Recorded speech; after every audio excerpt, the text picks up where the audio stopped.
So one of the tactics that's become very popular for targeting tog over the past few years is jigging. So when I say jigging for blackfish, I don't mean the same thing as jigging for bluefish or stripers, where you're actively making a lure look like a bait fish. When you're fishing for tog, a jig is simply a vehicle to get the crab down there.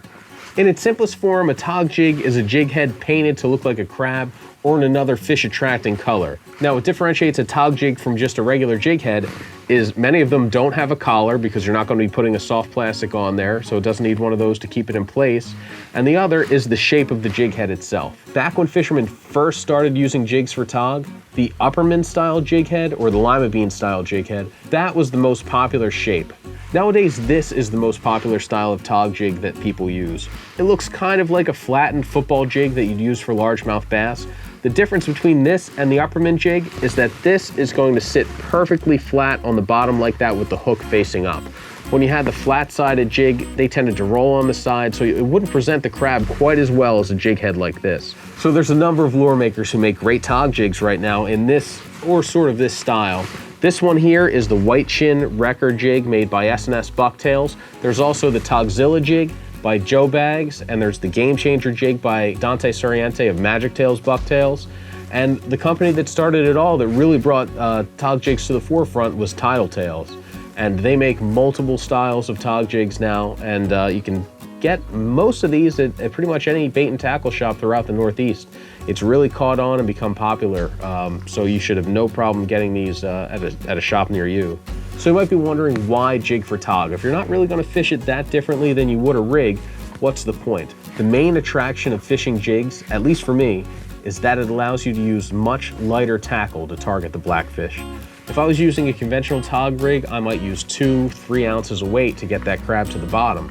But with a jig, I can go down to a ½ ounce, 3/4 of an ounce, depending on the current, and use a light but powerful spinning rod. And that's taking tog from a meat stick and fill the cooler as quickly as possible type of fishery to almost a sport fish fishery where fishermen are really enjoying the fight. They're actually catching and releasing some of the larger ones like you see guys do with striped bass. So tog fishing has really changed over the past few years, and it's become a lot more fun. So this here is a good example of a tog jigging setup. This combo is a Tsunami Slim Wave rod, and it's matched to a Tsunami Evict reel. Because you're using lighter jigs for tog, you tend to use spinning tackle in order to get that jig to the bottom. With a conventional setup, it would take a long time to get a ½ ounce or 3/4 ounce jig to the bottom, but with spinning, when you open the bail, that'll get down there quickly. And also, it really gives the tog a chance to show off their fighting abilities. The Slim Wave rod is extremely lightweight, but it has a lot of backbone in there. So it has a very soft, kind of sensitive rod tip and a slower action, so it's almost going to bend throughout the blanket. This model, at least, the 6'4" medium heavy. The reel is actually a reel that they designed for bottom fishing. So it has a little bit lower gear ratio, so it has some more cranking power. It's pretty robust. You know, it's not exactly a light tackle spinning reel. It's more heavy duty, meant to handle the abuse of fishing for blackfish or sea bass or fluke. The rig itself, when you're jigging, is pretty simple. Basically, I have this reel spooled with 30-pound test braided line. You could go down to 20 if you wanted. The thinner diameter, the better, because that's going to have less water resistance and let you use a lighter jig. So I take that braided line, attach it to my leader with an FG knot. That's a really slim profile knot that goes through the guide smoothly and is extremely strong. I'm not going to go into how to tie it right now, but we will link to a video we have showing you how to tie an FG knot. For the leader, I use generally 40 or 30-pound test fluorocarbon. Now, fluoro has a couple benefits. One, it's more abrasion resistant than monofilament, and the places tog live, wrecks, rocks, reefs, places that have a lot of barnacles and a lot of places for tog to cut you off, so any extra abrasion resistance is going to help you out.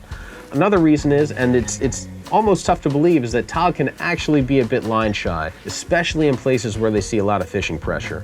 So if you can be a little bit stealth with your leader, you may end up getting more bites. Now when it comes to baiting a tog jig, it's pretty similar to how you would bait just a regular tog hook. I like a smaller crab or a small piece of a crab.